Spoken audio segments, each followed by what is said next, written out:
Welcome to The Explainer. Today, we are diving deep into one of history's most dramatic and consequential events, the fall of the incredible Aztec Empire. It's a story of prophecy, ambition, and a catastrophic collision of two completely different worlds. You know, it's the question that everyone asks. How on earth did a few hundred Spanish conquistadors bring down an empire of millions? Well, we're going to unpack how these two powerful civilizations, which had developed in total isolation from one another, were set on a collision course that didn't just change them, it would literally reshape a continent forever. So to really get this, we first have to understand who these two empires were. We need to look at these two vastly different worlds as they were hurtling toward one another, completely unaware of the other's existence.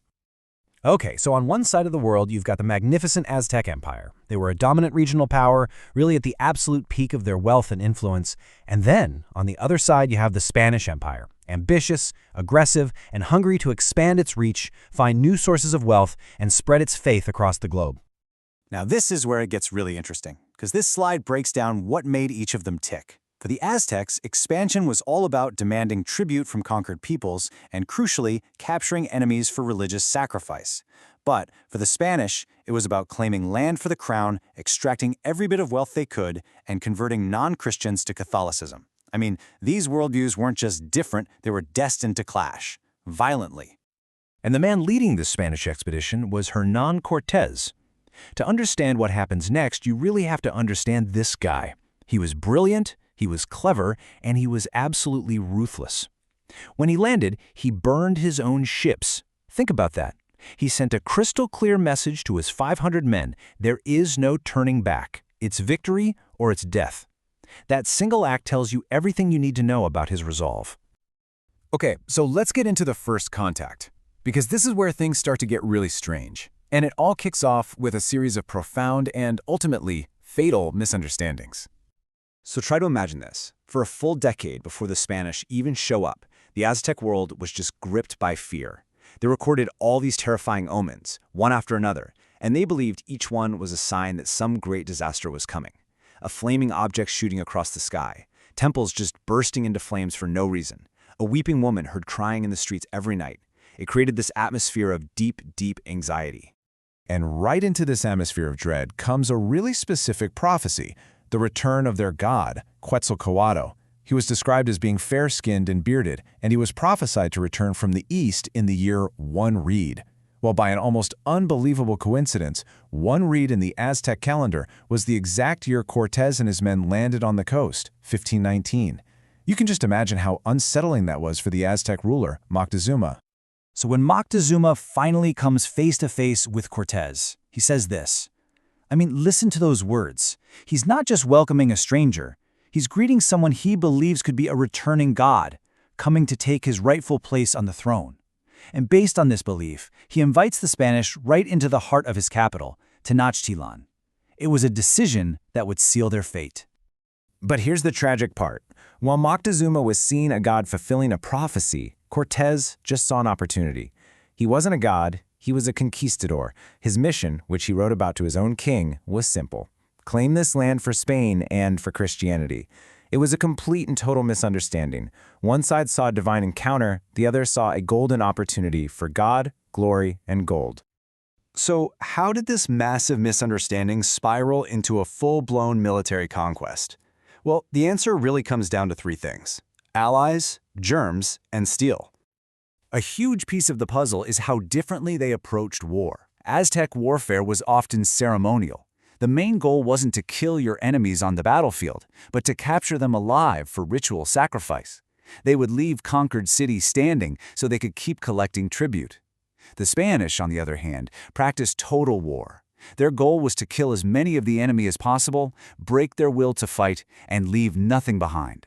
This brutal approach gave them a terrifying advantage.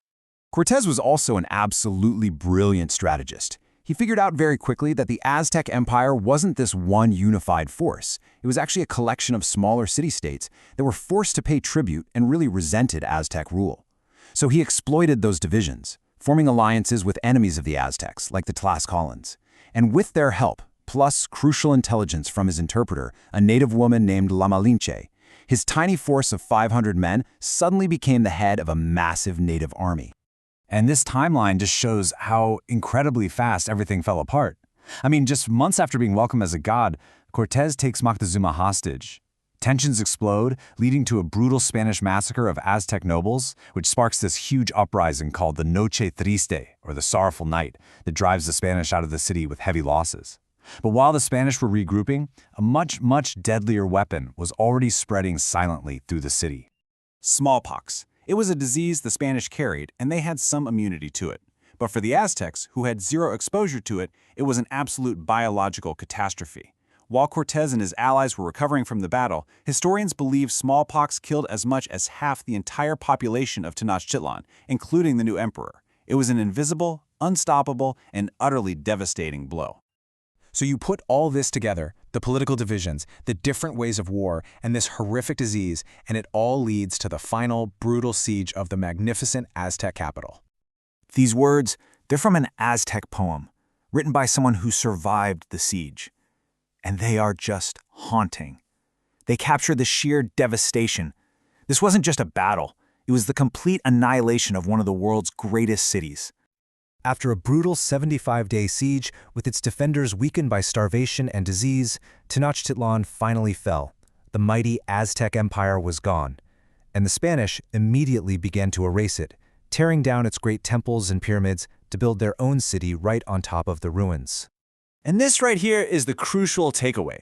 This wasn't just a change in who was in charge. It was the systematic destruction of one world to build another. New Spain was literally built on the rubble of Tenochtitlan.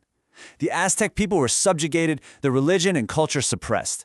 And out of all that violence and destruction, a new culture, the mestizo culture, a blend of Spanish and indigenous heritage, began to form, one that defines the region to this very day. You know, the story of the Aztecs and the Spanish is more than just a history lesson. It forces us to ask this really big question, one that echoes through history.